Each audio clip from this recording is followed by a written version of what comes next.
નમસ્કાર દર્શક મિત્રો, હું છું વાહિદ મસદદી અને આપ નિહાળી રહ્યા છો હામ ટીવી ભરૂચ ન્યૂઝ। હવે નિહાળીશું આજના મુખ્ય સમાચારો। હાંસોટ પંથકમાં ખેડૂતોના ખેતરોમાં power grid corporation of India limited દ્વારા હાઈ ટેન્શન વીજ લાઇન નાખવાની કામગીરી શરૂ કરતા આજે 100 થી વધારે ખેડૂતોએ આજે ભેગા થઈને કામગીરી અટકાવી દીધી હતી, જેની જાણ પોલીસને થતા પોલીસ ઘટના સ્થળે પહોંચી હતી। જો કે કોઈ જ હલ્લો મચ્યો ન હતો, પરંતુ યોગ્ય વળતર ના મળે તો જલદ આંદોલન કરવાની ચીમકી ખેડૂતોએ ઉચ્ચારી છે। હાંસોટ પંથકમાં power grid corporation of India દ્વારા ચાલી રહેલી હાઈ ટેન્શન ટ્રાન્સમિશન લાઇનની કામગીરી સામે સ્થાનિક ખેડૂતોમાં ભારે રોષ ફાટી નીકળ્યો હતો। ઇલાવ ગામ સહિત આસપાસના વિસ્તારોમાં 100 થી વધુ ખેડૂતો એકત્રિત થઈ કામગીરી અટકાવી દેતા પરિસ્થિતિ તંગ બની હતી। ખેડૂતોના જણાવ્યા મુજબ પાવર ગ્રીડ લાઇન માટે જમીન લેવામાં આવી રહી છે, પરંતુ તેના બદલામાં યોગ્ય અને સમાન વળતર આપવામાં આવતું નથી। આ મુદ્દે અનેક વખત રજૂઆત કરવા છતાં કોઈ સંતોષકારક નિરાકરણ ન મળતા ખેડૂતોને વિરોધનો માર્ગ અપનાવવો પડ્યો હતો। ખેડૂતોએ સ્થળ પર પહોંચી કામગીરી તાત્કાલિક બંધ કરાવી દીધી હતી। વિરોધ વધતા કાયદો અને વ્યવસ્થાની સ્થિતિ જળવાઈ રહે તે માટે પોલીસ કાફલો ઘટનાસ્થળે દોડી આવ્યો અને પરિસ્થિતિ નિયંત્રણમાં લેવા પ્રયત્નો હાથ ધર્યા। ખેડૂતોનો આક્ષેપ છે કે રાજ્યના અન્ય જિલ્લાઓમાં સમાન પ્રકારના પ્રોજેક્ટ માટે વધુ દરે વળતર ચૂકવવામાં આવ્યું છે, ત્યારે ભરૂચ જિલ્લામાં તે જ માપદંડો અમલમાં મૂકવામાં નથી આવ્યા, જેના કારણે નીતિ અને અમલ વચ્ચે અસંગતતા હોવાનો પ્રશ્ન ઉઠ્યો છે। ખેડૂત સુનિલ ભટ્ટ અને ધર્મેન્દ્ર પટેલે જણાવ્યું હતું કે જમીન ગુમાવનાર ખેડૂતોને સમાન હક અને યોગ્ય વળતર મળવું જ જોઈએ। વળતર બાબતે પારદર્શક નીતિ જાહેર કરવામાં આવે અને યોગ્ય દરે ચૂકવણી થાય તેવી તેમની માંગ છે। ખેડૂતોએ ચેતવણી આપી હતી કે માંગણીઓ સંતોષાય નહીં ત્યાં સુધી કામગીરીને મંજૂરી આપવામાં નહીં આવે। 7 એપ્રિલ 2026ના રોજ આજે અહીંયા ખેડૂત સમાજ, ખેડૂત લોકો બધા ઇલાવ ગામની અંદર જે હાઈ ટેન્શન લાઇનનું કામ ચાલી રહ્યું છે ત્યાં ઇલાવ અને આજુબાજુના ગામના ખેડૂતો એકત્રિત થયા છે।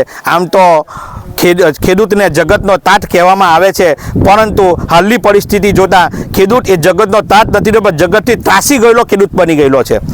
કારણ કે વળતર નથી, મળતર નથી અને વળતર પણ નથી। ખેડૂતને આ જે જમીન અહીંયાનો જે ખેડૂત છે એ કોઈ 20-25 વીઘાનો ખાતેદાર નથી। અહીંયાના ખેડૂત 2-3 વીઘાના જ ખાતેદાર છે, અને એની અંદર તમે જોઈ શકો છો કે 1 વીઘા જેટલી જગ્યા એક ટાવરની અંદર વપરાતી છે, તો ખેડૂત પાસે રહેશે શું અને એની અંદરથી ખેતી કેવી રીતે થવાની છે? કારણ કે ઓલરેડી એ લોકો ઊંચા ખેડૂત પકવવાનું તો ના પાડે છે, નાની ખેતી થશે તો એની પર ફ્લાવરિંગ કેવી રીતે આવશે? કારણ કે એ હાઈ ટેન્શન છે, 765 કેવી છે, એટલે એનું રેડિયેશન એટલું હેવી છે કે એની નીચે પક્ષીઓ પણ નથી, અને પક્ષીઓ નહીં આવશે તો લાગ કેવી રીતે પડવાનો છે? જેથી આ જે જમીન છે એ સંપાદન એ લોકોએ કરી છે, અને એટલે અમારી માંગ એ છે કે એગ્રીકલ્ચરની જમીન છે આ, બરાબર છે, એ એગ્રીકલ્ચરની જમીનની અંદર આ લોકો આવક આધારિત એક ટાવર ઊભો કરે છે। તો અમારી માંગ છે કે ગુજરાતની અંદર આ લોકો સમાન સિવિલ કોડ જેવો એક કોડ દાખલ કરતા હોય છે, તો પછી આખા ગુજરાતની અંદર સમાન વળતર મળવું જોઈએ। નવસારીની અંદર જો આ જ ટેન્શન આ લાઇનનો વાણિજ્ય જંતીથી વળતર ચૂકવવામાં આવતું હોય તો આ ભરૂચ જિલ્લાની અંદર કેમ નહીં? અરે ભરૂચ જિલ્લા શું, ઓલ ગુજરાતની અંદર વાણિજ્ય જંતી પ્રમાણે બધાને મળવું જોઈએ।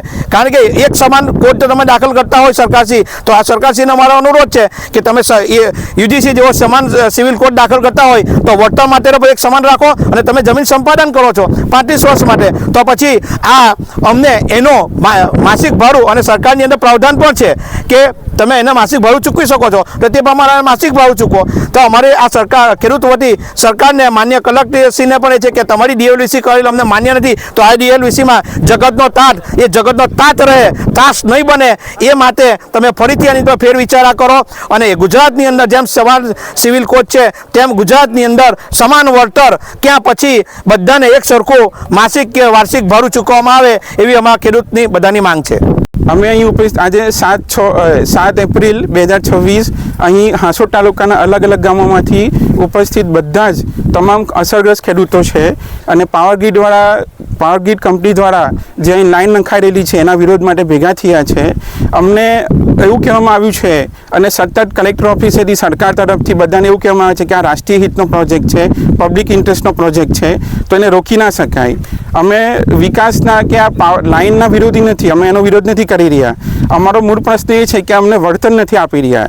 વળતર આપે છે તો એવું આપે છે કે જાણે પાણીના ભાવે જમીન લેવી છે એ લોકોને, અને રાષ્ટ્રીય હિત જો ખેડૂતને લાગુ પડતો હોય તો અન્ય કંપની જે એ લોકોને સપ્લાય કરે છે, જેમ ખેડૂત એ લોકોને જમીન આપે છે તેમ અન્ય કંપની એ લોકોને બધું મટીરિયલ આપે છે, તો એ મટીરિયલ એ લોકો માર્કેટ ભાવથી આપે છે, અને ખેડૂત પાસેથી જમીન એ લોકોને સસ્તી જોઈએ છે। મૂળ પ્રશ્ન એ છે કે જ્યાં જમીન જ નહીં હોય તો એ ટાવર ઊભો નથી થવાનો। એટલે બેઝિક વસ્તુ જમીન છે, જમીન હશે તો જ ટાવર ઊભો થશે, નહીં તો ટાવર ઊભો નહીં થઈ શકે।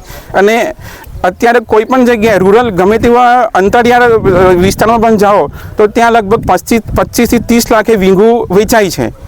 અને આનાથી માનો સ્ટેટ લેવલ પર આપણે સ્ટેટ હાઈવે પર જઈએ છીએ કે આપણે અંદર ગામડાના રોડ પર જઈએ છીએ, ત્યાં બી 50 થી 60 લાખ રૂપિયા વીંગાના અત્યારે બજાર ભાવ ચાલી રહેલા છે. અને કંપની દ્વારા અમને જ્યારે માપણી કરવામાં આવે છે તો લગભગ 2 લાખથી લઈને 3 લાખ સુધીનો વીંગાનો ભાવ અમને પડે છે. તો આટલા પાણીના ભાવે એ લોકોને જમીન જોઈએ છે, વળતર આપવું નથી. અને સરકારી જે પરિપત્રો છે એ પરિપત્રમાં જે લખેલું છે એ લખાણ પ્રમાણે પણ એ લોકો વળતર નથી આપી રહ્યા.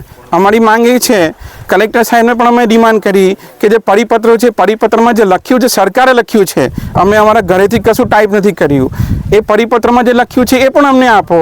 કદાચ અમે એનાથી બી સંતોષ માની શકીએ, પણ એ પરિપત્રો પ્રમાણે પણ એ ભાવ અમને ચૂકવવામાં આવતા નથી.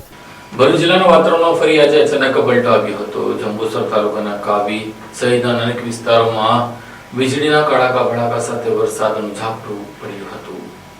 હવામાન વિભાગ દ્વારા ગુજરાતના કેટલાક વિસ્તારોમાં કમોસમી વરસાદની આગાહી કરવામાં આવી હતી. ત્યારે ભરૂચ જિલ્લામાં અચાનક વાતાવરણમાં પલટો આવતા જંબુસરના કાવી કંબોઈમાં વીજળીના કડાકા ભડાકા સાથે કમોસમી વરસાદ વરસ્યો, જેના પગલે ભરૂનાળે લોકોએ ચોમાસાનો અનુભવ કર્યો. જ્યારે રવિ પાકને નુકસાન થતા ખેડૂતો ચિંતામાં મુકાયા છે. ભરૂચ જિલ્લાના કાવી કંબોઈ, દહેગામ, નહાર સહિતના ગામોમાં વરસાદ વરસ્યો હતો.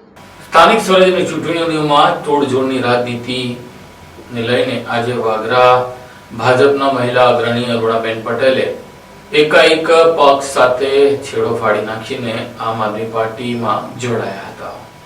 આગામી ચૂંટણીઓને લઈને જિલ્લામાં રાજકીય માહોલ ગરમાયો છે. ત્યારે વાગરા તાલુકામાંથી મહત્વપૂર્ણ રાજકીય ફેરફાર સામે આવ્યો છે. ભાજપના પાયાના કાર્યકર અને વર્ષોથી પક્ષને મજબૂત બનાવવા યોગદાન આપનાર અરુણા અશોક પટેલે ભાજપ છોડીને આમ આદમી પાર્ટીમાં વિધિવત પ્રવેશ કર્યો છે. વાગરામાં આયોજિત આપના કાર્યક્રમ દરમિયાન અરુણાબેન પટેલે પક્ષનો ખેસ ધારણ કરી સત્તાવાર રીતે જોડાયા હતા. તેમણે ભાજપ પર આક્ષેપો કર્યા છે કે તેઓ વર્ષ 1985 થી ભાજપ સાથે સંકળાયેલા રહ્યા અને તાલુકામાં પક્ષને મજબૂત બનાવવા મહત્વપૂર્ણ ભૂમિકા ભજવી.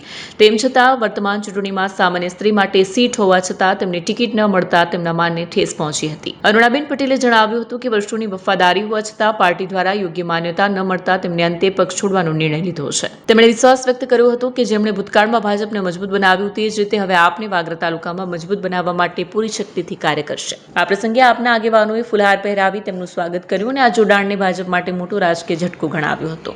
આ ઘટનાથી વાગરા તાલુકાના રાજકારણમાં નવી ચહેલપહેલ સર્જાય છે. હવે આ પક્ષ પલટાનો આવનારી ચૂંટણીઓ પર શું પ્રભાવ પડશે તે અંગે રાજકીય વર્તુળોમાં ચર્ચા તેજ બની છે. વાગરા બેના ઉમેદવાર અરુણાબેન અશોકભાઈ પટેલ આદમી પાર્ટીમાંથી આજે જોઈન થઉં છું. અને હું 1985 થી ભાજપમાં હતી અને ભાજપનો ઝંડો લહેરાવનાર પણ હું પોતે જ છું, તાલુકામાં ભાજપને લાવનાર. તે છતાં અત્યારે હવે સામાન્ય સ્ત્રી સીટ આવેલી છે, મેં ઉમેદવારી માંગણી કરેલી, એટલે મને એ લોકોએ ટિકિટ આપવાની ના પાડેલી. એના કારણે હું આમ આદમી પાર્ટીમાં જોડાઈ ગયેલી છું અને આમ આદમી પાર્ટીમાંથી વાગરા બેમાં મારી ઉમેદવારી પણ હું નોંધાવું છું. જે રીતે મેં આમ આદમી પાર્ટીને ભારતીય જનતા પાર્ટીને ઊભી કરવા માટે જેટલી મહેનત કરી છે એટલી મહેનત હું આમ આદમી પાર્ટીને ઊભી કરવા માટે કરીશ. એ બદલ ને મને આજે જે ઉમેદવારી નોંધવા માટે ઉમેદવાર બનાવ્યો છે એ બદલ હું યાકુબભાઈનો તેમજ દિલીપભાઈનો આમ આદમી પાર્ટીનો ખૂબ ખૂબ આભાર માનું છું. અંકલેશ્વર નગરપાલિકાની ચૂંટણીની ગણતરીના દિવસો બાકી છે ત્યારે મતદાર યાદીમાંથી 7,800 જેટલા મતદારોનો ઘટાડો નોંધાયો છે, જેને લઈને આગામી દિવસોમાં કોનું ભાવિ નક્કી થશે તે અલગ વાત છે, પરંતુ વોર્ડ નંબર 1માં સૌથી વધુ મતદારોનો વધારો થયો છે. અંકલેશ્વર શહેર તથા તાલુકા વિસ્તારમાં આવનારી નગરપાલિકા, તાલુકા પંચાયત તેમજ જિલ્લા પંચાયતની સ્થાનિક સ્વરાજ્યની ચૂંટણીને લઈને રાજકીય માહોલ ગરમાયો છે. ઉમેદવારોની પસંદગી પ્રક્રિયા અંતિમ ચરણમાં પહોંચી જતા રાજકીય પક્ષોમાં ભારે ધમધમાટ જોવા મળી રહ્યો છે. ખાસ કરીને ભાજપમાં ટિકિટ માટે દાવેદારોની લાંબી યાદી સામે આવતા પાર્ટીના મોવડી મંડળ માટે ઉમેદવાર પસંદગી મોટો પડકાર બની છે. ટિકિટ મેળવવા માટે દાવેદારો દ્વારા ધારાસભ્યો, સંગઠનના આગેવાનો અને પક્ષના વરિષ્ઠ નેતાઓ મારફતે સિફારિશોનો દોર શરૂ થયો હોવાનું જાણવા મળ્યું છે. દાવેદારો મોવડી મંડળ સુધી પોતાની રજૂઆત પહોંચાડવા સક્રિય બનતા રાજકીય ગતિવિધિઓ તેજ બની છે. સેન્સ પ્રક્રિયા પૂર્ણ થતા હવે ઉમેદવારોની અંતિમ યાદી જાહેર થવાની રાહ જોવામાં આવી રહી છે. રાજકીય વર્તુળોમાં ચર્ચા છે કે આવતીકાલે તમામ સ્થાનિક સ્વરાજ્ય સંસ્થાઓ માટે ઉમેદવારોની યાદી જાહેર કરવામાં આવે તેવી ભારોભાર શક્યતા છે. યાદી જાહેર થાય તે પહેલા છેલ્લી ઘડીના દબાણો અને ચર્ચાઓનો દોર ચાલુ રહ્યો છે. દરમિયાન ભરૂચ જિલ્લામાં ધારાસભ્યો અને સંગઠનના પદાધિકારીઓ વચ્ચે ઉમેદવારોની પસંદગી મુદ્દે મતભેદ અને ખેંચતાણ સર્જાય હોવાની ચર્ચાઓ પણ રાજકીય ગલિયારામાં સાંભળવા મળી રહી છે. જોકે અંતે સંગઠનનો નિર્ણય ઉપર રહ્યો હોવાનો અંદાજ વ્યક્ત કરવામાં આવી રહ્યો છે. માહિતી મુજબ ટિકિટ મેળવવા માટે અનેક સ્થાનિક દાવેદારો ગાંધીનગર સુધી સંપર્ક સાધી રહ્યા છે. ટર્મથી ચૂંટાતા આવેલા કેટલાક વર્તમાન નગરસેવકોના પત્તા કપાઈ ગયા હોવાનું પણ ચર્ચાઈ રહ્યું છે. જ્યારે પક્ષ દ્વારા નવા ચહેરાઓને તક આપવાની દિશામાં પ્રયાસો હાથ ધરાયા હોવાનું રાજકીય સૂત્રો જણાવે છે. સ્થાનિક સ્વરાજ્યની ચૂંટણી પહેલા ઉમેદવારી જાહેર થતાની સાથે જ રાજકીય ચિત્ર વધુ સ્પષ્ટ બનશે તેવી રાજકીય નિરીક્ષકોમાં ચર્ચા ચાલી રહી છે.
क्या आप अपनी ड्रीम जॉब सर्च कर रहे हैं? तो आपका वेट हुआ खत्म. हमारी कंपनी IICL में है कुछ amazing job openings. IICL are hiring PHP developer, data analytics, UI UX graphics designer, Node.js developer WordPress developer. From all over Gujarat. तो देर किस बात की, अप्लाई करें अभी और बने हमारी डायनामिक टीम का हिस्सा. विजिट करें हमारी वेबसाइट www.iiclindia.com/career या मेल करें अपना रेज्यूमे iiclindia06@gmail.com पर. हमारी टीम में आपको मिलेगा एक इनोवेटिव और क्रिएटिव एनवायरनमेंट ताकि आपकी स्किल्स हमेशा अपडेटेड रहे. Freshers can also apply. Contact now on 7041542766.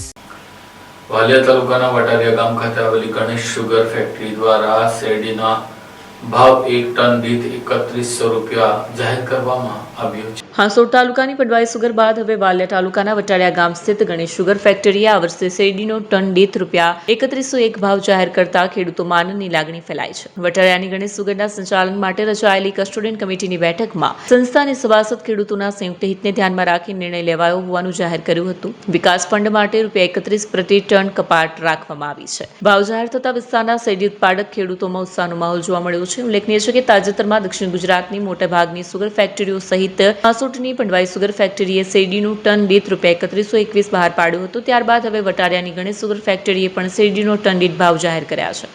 Bharuch તાલુકાના જૂના તવરા ગામ ખાતે આવેલા ફાર્મમાં દીપડાએ આંટા ફેરા મારવાનું શરૂ કરતા જ ગ્રામજનો ફાફડી ઉઠ્યા છે. ભરૂચ શહેરના પૂર્વ પટ્ટી વિસ્તારમાં દીપડાની હલચલ વધતા સ્થાનિકોમાં ભયનો માહોલ છે. ગત રોજ સાંજે જૂના તવરા ગામની સીમમાં આવેલા એક ખેતરમાં દીપડો ફાર્મની દિવાલ કૂદતો સીસીટીવી કેમેરામાં કેદ થયો હતો. આ વિડીયો સોશિયલ મીડિયા પર વાયરલ થયો છે. વાયરલ થયેલા વિડીયોમાં દીપડો નિર્ભયપણે ખેતર વિસ્તારમાં ફરતો સ્પષ્ટપણે દેખાય છે. આ ઘટનાને પગલે ગામ લોકો અને ખેડૂતોમાં દહેશત ફેલાઈ છે, જેનાથી માનવીય સુરક્ષા અંગે ચિંતા વધી છે. ગ્રામજનોએ વન વિભાગ પાસે તાત્કાલિક પગલાં લેવા અને દીપડાને પકડવા માટે પિંજરા ગોઠવવાની માંગ કરી છે. વન વિભાગ દ્વારા વિસ્તારમાં પેટ્રોલિંગ વધારવામાં આવ્યું છે અને લોકોને સાવચેત રહેવા સૂચનાઓ આપવામાં આવી છે. ઝઘડિયા તાલુકાના રતનપુર ગામ ખાતે હાઈવા ટ્રકમાં આગ લાગી જતા દોડધામ મચી હતી. ઝઘડિયા તાલુકાના રતનપુર ગામ નજીક એક હાઈવા ટ્રકમાં અચાનક આગ લાગી જવાની ઘટનાને લઈને અફરાતફરીનો માહોલ સર્જાયો હતો. રતનપુર ગામ ખાતે હાઈવા ટ્રકમાં આગ લાગવાના કારણે ટાયરો ઢારાકેબલ ફાટતા આસપાસના લોકો આ ધડાકાઓથી ભયભીત થયા હતા. ઘટનાની જાણ થતાં લોકો મોટી સંખ્યામાં સ્થળ ઉપર એકત્રિત થયા હતા. સદનસીબે આ ઘટનામાં કોઈ જાનહાની થયાની માહિતી આવી નથી. જો કે આગના કારણે ગાડીમાં નુકસાન થવાનું જાણવા મળ્યું છે. ઘટનાની જાણ થતાં જ ફાયર બ્રિગેડ ઘટના સ્થળે દોડી પાણીનો મારો ચલાવીને આગને કાબૂમાં લીધી હતી. અંકલેશ્વરમાં નગરપાલિકા, તાલુકા પંચાયત અને જિલ્લા પંચાયતની ચૂંટણીને લઈને રાજકીય ગરમાવો આવ્યો છે. તમામ પાર્ટીના ઉમેદવારો કોણ હશે તેનું કાઉન્ટડાઉન શરૂ થઈ ગયું છે, પરંતુ સૌથી વધુ દાવેદારો ભારતીય જનતા પાર્ટીમાં હોવાનું બહાર આવ્યું છે. અંકલેશ્વર નગરપાલિકામાં કુલ 9 વોર્ડ સમાવિષ્ટ છે. વર્ષ 2021માં પ્રસિદ્ધ થયેલી મતદાર યાદી મુજબ નગરપાલિકામાં કુલ 55,433 મતદારો નોંધાયા હતા, જ્યારે વર્ષ 2026માં ચૂંટણી જાહેર થતાં પ્રસિદ્ધ થયેલી નવી મતદાર યાદી મુજબ કુલ મતદારોની સંખ્યા 47,554 પર આવી પહોંચી છે. આ મુજબ 5 વર્ષના ગાળામાં મતદારોની સંખ્યામાં નોંધપાત્ર ઘટાડો નોંધાયો છે. નવી મતદાર યાદીના વિશ્લેષણ અનુસાર નગરપાલિકાના કુલ 9 વોર્ડ પૈકી માત્ર વોર્ડ નંબર 1માં મતદારોની સંખ્યામાં વધારો નોંધાયો છે, જ્યારે બાકીના તમામ વોર્ડોમાં મતદારોની સંખ્યા ઘટી હોવાનું સામે આવ્યું છે. આ પરિસ્થિતિ રાજકીય પક્ષો માટે મહત્વપૂર્ણ માનવામાં આવી રહી છે, કારણ કે મતદારોની સંખ્યામાં આવેલા ફેરફારો ચૂંટણી પરિણામોની સીધી અસર કરી શકે છે. સ્થાનિક સ્તરે મળતી માહિતી મુજબ મતદારોના ઘટાડા પાછળ અનેક કારણો જવાબદાર માનવામાં આવી રહ્યા છે, જેમાં શહેરમાંથી અને વિસ્તારોમાં સ્થળાંતર, મતદાર યાદીનું પુનઃ સંશોધન અને ડુપ્લિકેટ નામો દૂર કરાયા, મૃત્યુ પામેલા મતદારોના નામ કાપવાની પ્રક્રિયા, નવા મતદાર નોંધણીમાં અપેક્ષિત ગતિ ન હોવી જેવા પરિબળોનો સમાવેશ થાય છે. ખાસ કરીને વોર્ડ 1માં વધેલા મતદારોને કારણે આ વોર્ડ રાજકીય રીતે વધુ કેન્દ્રસ્થાન બનવાની શક્યતા વધી રહી છે. ચૂંટણી પ્રક્રિયા પારદર્શક રહે તે માટે ચૂંટણી તંત્ર દ્વારા અંતિમ મતદાર યાદી પ્રસ્તુત કરી રાજકીય પક્ષો તથા નાગરિકોને જરૂરી સૂચનાઓ આપવામાં આવી છે. જો કોઈ મતદારનું નામ છૂટ્યું હોય તો નિયત સમયમર્યાદામાં દાવા આપત્તિ નોંધાવવાની અપીલ કરાય છે. આ રીતે અંકલેશ્વર નગરપાલિકાની નવી મતદાર યાદી માત્ર આંકડાકીય ફેરફાર નથી, પરંતુ આવનારી ચૂંટણીના રાજકીય ચિત્રને પણ અસર કરે તેવી મહત્વપૂર્ણ ઘટના તરીકે જોવામાં આવી રહી છે. આ સાથે ટીવી ભરૂચના સમાચાર પૂર્ણ થાય છે. આવતીકાલે ફરી મળીશું. ત્યાં સુધી રજા આપશો. નમસ્કાર.